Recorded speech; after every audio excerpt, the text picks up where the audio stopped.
జరిగిన సార్వత్రిక ఎన్నికలలో ఆంధ్రప్రదేశ్ రాష్ట్రంలో పిఠాపురం నియోజకవర్గం కాకినాడ జిల్లాలో వైఎస్ఆర్సీపీ అభ్యర్థులుగా నాకు అవకాశం ఇచ్చారు. జగన్మోహన్ రెడ్డి గారికి నా హృదయపూర్వక ధన్యవాదాలు తెలియజేస్తున్నాం.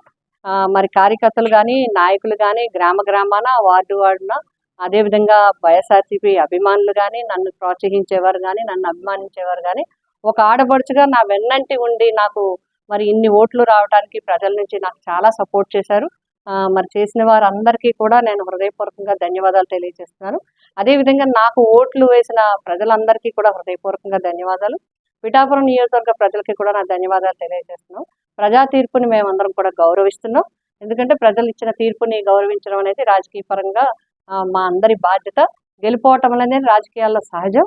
ఒక్కొక్కసారి ఒక్కొక్క పార్టీ గెలుస్తుంటుంది. ప్రజలు ఎవరిని గెలిపించాలనుకుంటే అదే విజయం అవుతుంది. ఆ విధంగా ఇప్పుడు జనసేన పార్టీ నుంచి ఎమ్మెల్యేగా, పిఠాపురం ఎమ్మెల్యేగా ఎన్నికైన పవన్ కళ్యాణ్ గారికి హృదయపూర్వకంగా శుభాకాంక్షలు తెలియజేస్తున్నాం. ప్రజల ఆకాంక్షలకు అనుగుణంగా తప్పకుండా ఈ నియోజకవర్గ అభివృద్ధికి కృషి చేస్తారని ఆశిస్తున్నాం.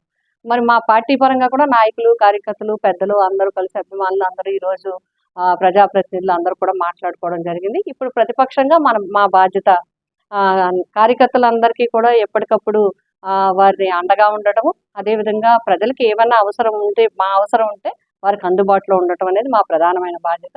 ఆ విధంగా మేము ఎప్పుడూ కూడా మా ప్రతిపక్ష బాధ్యతను పోషిస్తూ రాజకీయ నాయకులుగా ఎప్పుడూ ప్రజలకి అందుబాటులో ఉండే విధంగా ఉండటం అనేది మేమందరం కూడా మాట్లాడుకోవడం జరిగింది. రాబోయే భవిష్యత్తు కార్యక్రమాలు, పరిస్థితులు, అక్కడ ఉండే కార్యక్రమాలు బట్టి మేము నిర్ణయించుకుని ముందుకు వెళ్తాం జరుగుతుంది.